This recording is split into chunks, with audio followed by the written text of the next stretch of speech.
ወልድ ወመንፈስ ቅዱስ አሐዱ አምላክ አሜን። የተከበራችሁ አይንተ እግዚአብሔር አባቶች፣ ካህናት፣ ወንድሞች፣ ዲያቆናት፣ የተወደዳችሁ እግዚአብሔር ቤተሰቦች፣ ማህበረ ምእመናን ወምእመናት፣ ንጹሃን የሆናችሁ ሕፃናትም ጭምር በወደደን ባከበረን ባፈቀረን በጌታችን በኢየሱስ ክርስቶስ ቅዱስ ሰላም እላችኋለሁ። እንደምን አደራችሁ? እንደምን ለዚህ ሰዓት ደረሳችሁ? እንደምን ቆያችሁ? እግዚአብሔር ይመስገን ብለን ስሙን ጠርተን እንድናመሰግነው የረዳን የበዛውን ኃጢአታችንንና በደላችንን ተመልክቶ ሳያጠፋን እድሜ ለንስሐ ዘመን ለፍስሐ ሰጥቶ በኃጢአት ባለቀውና ባረጀው ዘመናችን ላይ ይህችን የተቀደሰች ዕለት ባርኮ ጨምሮልን በዚህ በተቀደሰ ዕለት በቤተ መቅደሱ ተገኝተን ቃሉን እንድንሰማና በቃሉ እንድንጽናና የረዳን የመረጠን ያከበረን እግዚአብሔር አምላካችን ስሙ የተመሰገነ ይሁንልን። በእናትነት ፍቅሯ ያልተለየችን ረዳታችን አማላጃችን ድንግል ማርያም ስሟ ለዘላለም የተመሰገነ ይሁንልን። እግዚአብሔር ያከበራቸው ቅዱሳን አባቶቻችን ጻድቃን፣ ሰማዕታት፣ ደናግል፣ መነኮሳት እንዲሁም ቅዱሳን መላእክት በአማላጅነታቸው አይለዩን። ክርስቶስ ተንሥአ እሙታን አሰሮ ለሰይጣን ሰላም ኮነ። እግዚአብሔር አምላካችን በወደደ በፈቀደ መጠን ለተወሰኑ ደቂቃዎች እግዚአብሔርን ቃል እንማራለን። ከዚያ በፊት ግን ምእመናን እንኳን ለብርሃነ ትንሣኤው አደረሳችሁ። እንኳን ለእናታችን ለቅድስት ኪዳነ ምሕረት ወርሃዊ መታሰቢያ በዓል አደረሳችሁ። እንኳን አደረሳችሁ። እግዚአብሔርን አመስግኑት። መድረስ ቀላል አይደለም ምእመናን። በአልጋ ቁራኛ በደዌ ዳኛ የተያዙ ሰዎች፣ በጭንቅ ያሉ ሰዎች፣ ይህችን ዕለት ማየት እየፈለጉ እየናፈቁ ያላዩት ሰዎች ብዙዎች አሉና ከነዚያ መካከል መርጦ ነው እግዚአብሔር ለዚህች ዕለት ለዚህ ሰዓት ያደረሰንና ያደረሰን እግዚአብሔር አምላካችን ስሙ የተመሰገነ ይሁን። እንደ እግዚአብሔር ቅዱስ መልካም ፈቃድ ለተወሰኑ ደቂቃዎች የምንማርበት የትምህርታችን ቃል መነሻ ኃይለ ቃል የሚሆነው ውድ ስጦታ የሚል ይሆናል። ስጦታ ምን ማለት እንደሆነ ሁላችሁ ታውቃላችሁ። ስጦታ የፍቅር መግለጫ ነው። ስጦታ የክብር መግለጫ ነው። ውድ ስጦታ በዚህ ኃይለ ቃል መነሻነት እንግዲህ እያከበርነው ያለውን በዓለ ትንሣኤ እንግዲህ ጌታችን አምላካችን መድኃኒታችን ኢየሱስ ክርስቶስ ወመጠው ወልዶ ዋህደ አንድያ ልጁን እንሆ ለዓለም ለሰው ልጆች አሳልፎ ሰጠ። እግዚአብሔር አብ ልጁን ወልድን አሳልፎ ሰጠ እንዳለ ሊቁ ሁሉ ያመነበት ሁሉ ይድንበት ዘንድ የዓለም መድኃኒት ይሆን ዘንድ አሳልፎ ሰጠ እንዳለ ሊቁ እንግዲህ የዓለም መድኃኒት የሆነው ጌታችን አምላካችን መድኃኒታችን ኢየሱስ ክርስቶስ እነሆ ለ33 ዘመን ወይም ዓመታት ሰውን ለማዳን ያዳረገው ጉዞ በስተመጨረሻ በዕለተ ዓርብ ሲጠናቀቅ እኛ ሰዎች የሰው ልጆች ሁሉ በአጠቃላይ በጌታችን በአምላካችን በመድኃኒታችን በኢየሱስ ክርስቶስ ቤዛነት እነሆ በደሙ ፈሳሽነት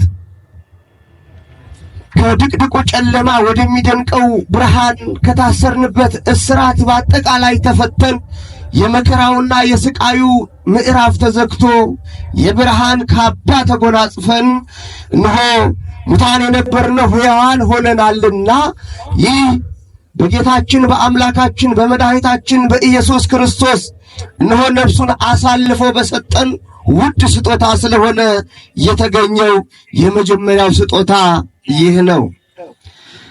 በማርቆስ ወንጌል ምዕራፍ 15 ከቁጥር 37 ላይ ስትመለከቱ ጌታችን አምላካችን በመድኃኒታችን ኢየሱስ ክርስቶስ በዕለተ ዓርብ በመስቀል ላይ ከዋለ በኋላ እነሆ ውድ ነፍሱን በፈቃዱ እነሆ አሳልፎ ሰጠ። ምንን ሰጠ? ነፍሱን ሰጠ። እንግዲህ ውድ ስጦታ ማለት ይህ ነው። ሌላ የሚሰጥ ቁስ ሌላ ሁሉ ነገር ምእመናን ከዚህ አይበልጥም። ጌታችን አምላካችን መድኃኒታችን ኢየሱስ ክርስቶስ ራሱን አሳልፎ ሰጠ። እነሆ በፈቃዱ ነፍሱን አሳልፎ ሰጠ። ከዚያ ነፍሱን አሳልፎ ከሰጠ በኋላ በዚያ ምክንያት ደግሞ ለኛ ሕይወት ለኛ ድህነት ሰጠን ማለት ነው። የመጀመሪያው ውድ ስጦታችን ይህ ነው። ነፍሱን የሰጠን ራሱን አሳልፎ የሰጠን ከጠፋንበት የፈለገን ከድቅድቁ ጨለማ ወደሚደንቀው ብርሃን ያሸጋገረን እግዚአብሔር አምላካችን ስሙ የተመሰገነ ይሁንልን። ውድ ስጦታ ምእመናን፣ ሌላው ውድ ስጦታ ሁሌ በ16 የእናታችን የቅድስት ኪዳነ ምሕረትን በዓል ስናከብር የምናስበው ውድ ስጦታ እናታችን ድንግል ማርያም ናት። ውድ ስጦታችን ናት። እናታችን ድንግል ማርያም ውድ ስጦታችን ናት። የድንግል ማርያም ለእኛ የተሰጠችው በሁለት መንገድ ነው። 5500 ዘመን የመከራ የስቃይ ዘመን ነበር ለሰው ልጆች በአጠቃላይ የእንባና የስቃይ የፈተና የመከራ ዲያብሎስ በሰዎች ላይ በስጋቸውም በነፍሳቸውም የሚጫወትበት ዘመን 5500 ዘመን ሰዎች በሁለት መንገድ ሲጎዱ ነበር። ሁለት አይነት ሞት ሲሞቱ ነበረ። በስጋም በነፍስም ሲሞቱ ነበረ። ያ ምዕራፍ እንዲዘጋ ውዷ ስጦታ ድንግል ማርያም፣ መልካሟ ርግብ ድንግል ማርያም ለሰዎች ልጆች እነሆ ለዓለም ሁሉ በቅድስት ሐናና በቅዱስ ኢያቄም በኩል ድንግል ማርያም ተሰጠች። ለዚህ ዓለም የመከራና የስቃይ የ5500 ዘመን ያ ዘመነ ፍዳ ዘመነ ኩነኔ ያ ምዕራፍ እንዲዘጋ ውድ ስጦታ ሆና ድንግል ማርያም ለዚህ ዓለም ተሰጠች። እሷን የሰጠን እግዚአብሔር አምላካችን ስሙ የተመሰገነ ይሁንልን። መርገመ ሥጋ መርገመ ነፍስ የሌለባት፣ የውርስ ኃጢአት የሌለባት፣ አደፍ ጉድፍ የሌለባት ንጽሕት ናት። ይህ ለማንም ለሰዎች ልጆች በሙሉ አልተቻለም ነበረ። በዚያ በኃጢአት በበዛበት ዘመን ተወልዳ ኃጢአት ያልነካት ድንግል ማርያም ብቻ ነበረች። በእሾህ መካከል የተገኘች ውድ አበባ የተባለች ድንግል ማርያም ብቻ ነበረች። በዚያ ዘመን ሰው ሁሉ ኃጢአተኛ በደለኛ ነበረ። በሕይወቱ በጎ ሥራ ቢሠራም አድቅ መባል ወደ ገነት መግባት የማይችልበት ዘመን ነበረ። በዚያ ዘመን ተወልዳ ግን ድንግል ማርያም ንጽሕት ነበረች። ቀደሰ ማኅደሮ ልዑል ማደሪያውን ለየ። ማደሪያው ትሆን ዘንድ መርጧታልና ድንግል ማርያም ቤተ መቅደስ ትሆነው ዘንድ እነሆ ድንግል ማርያምን መርጧታልና ቤተ መቅደሱን ድንግል ማርያም እነሆ ከነበረው የውርስ ኃጢአት ያከበራት የለያት እሱ እግዚአብሔር ነው። በዚህ መንገድ ድንግል ማርያም ለዓለም ሁሉ የምስራች ሆና ተሰጠችን። ድንግል ማርያም የድህነታችን መሰረት የድላችን አርማ ናት። በሦስቱ ቅዱስ አንዱ ቅዱስ አካላዊ ቃል እግዚአብሔር ወልድ ወደ ዓለም የመጣው በድንግል ማርያም አማካኝነት ነው። በውዷ ስጦታ ድንግል ማርያም አማካኝነት እነሆ ውዱን አምላካችንን መድኃኒታችን ኢየሱስ ክርስቶስን ኋላ ውድ ነፍሱን ሕይወቱን አሳልፎ የሰጠንን ጌታን እነሆ አገኘነው፣ ወደ ዓለም መጣ ማለት ነው። ባህሪያችንን ባህሪ አድርጎ እኛን ሆኖ እኛን መስሎ እንደኛ እንደ ሰዎች እየተራበ እየተጠማ በዚህ ዓለም ነው። ጌታችን አምላካችን መድኃኒታችን ኢየሱስ ክርስቶስ ወደ ዮሐንስ ዞረና ነዋ እምከ እነኋት እናትህ፣ ወደ እርሷ ዞረና ደግሞ እነሆ ልጅሽ ነዋ ወልድኪ።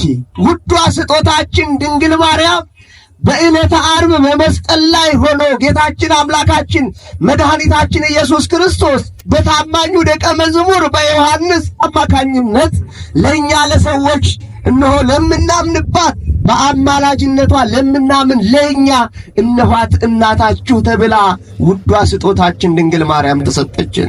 መልካሟ ርግብ ያቺ በኖኅ ዘመን የነበረችው ርግብ የምስራች ይዛ እንደመጣች መልካሟ ርግብ ተብላ ድንግል ማርያም በመጀመሪያ በሐናና በኢያቄም በኩል እነሆ ውዷ ስጦታችን ሆና ወደ ዓለም መጣች። ለሁለተኛ ጊዜ ደግሞ ጌታ በመስቀል ላይ ሆኖ እነሆ እነኋት እናታችሁ ብሎ በዮሐንስ አማካኝነት ሰጠን። ውዷ ስጦታችን ድንግል ማርያም በእርሷ አማካኝነት ነው ብርሃነ ትንሣኤውን ስናከብር ድንግል ማርያምን እናስባታለን። ምክንያቱም ጌታችን አምላካችን መድኃኒታችን ኢየሱስ ክርስቶስ ሞትን ድል አድርጎ የተነሳው ከድንግል ማርያም በነሳው ሥጋ ወይም በእኛ በሰዎች ባህሪ ነው፣ በለበሰው ሥጋ ነው። በድንግል ማርያም አማካኝነት ሰው አምላክ ሆነ፣ አምላክ ሰው ሆነ። በድንግል ማርያም አማካኝነት የመከራው ዘመን፣ የስቃዩ ዘመን፣ ያ ሁሉ ምዕራፍ ተዘግቶ ሌላ የብርሃን ሌላ የክብር ምዕራፍ ተገለጠልን፣ ተከፈተልን። ስጦታችንን አክብረን እንድንይዝና በስጦታችን እንድንጠቀም እግዚአብሔር አምላካችን ይርዳል። ስጦታ ክቡር ነው። ስጦታ አይሸጥም። ስጦታ በክብር ነው የሚቀመጠው። ሰዎች ሁሉ በሚያዩት ቦታ ነው ውድ ስጦታ የሚቀመጠው። ውዷ ስጦታችን ድንግል ማርያም በልቦናችን በክብር ተቀምጣለች። ፍቅሯ በልቦናችን አድሯል። እርሷ በአማላጅነቷ ከመከራው ከፈተና ሁሉ እየጠበቀችን፣ እኛ ልጆቿ ደግሞ ስሟን እየጠራን መከራውንና ክፉን ሁሉ እያለፍን እነሆ እግዚአብሔር አምላካችን ለዚህ አድርሶናል። መከራውን ጭንቁን ሁሉ አልፈን እግዚአብሔር አምላካችን ዘላለማዊቷን ሀገራችንን እንድንወርስ ይርዳን። የድንግል ማርያም አማላጅነት አይለየን። ውዷ ስጦታችን ድንግል ማርያም እነሆ በአማላጅነቷ በተራዳይነቷ በእናትነት ፍቅሯ ከኛ ጋር ትሁን። ይቆየን።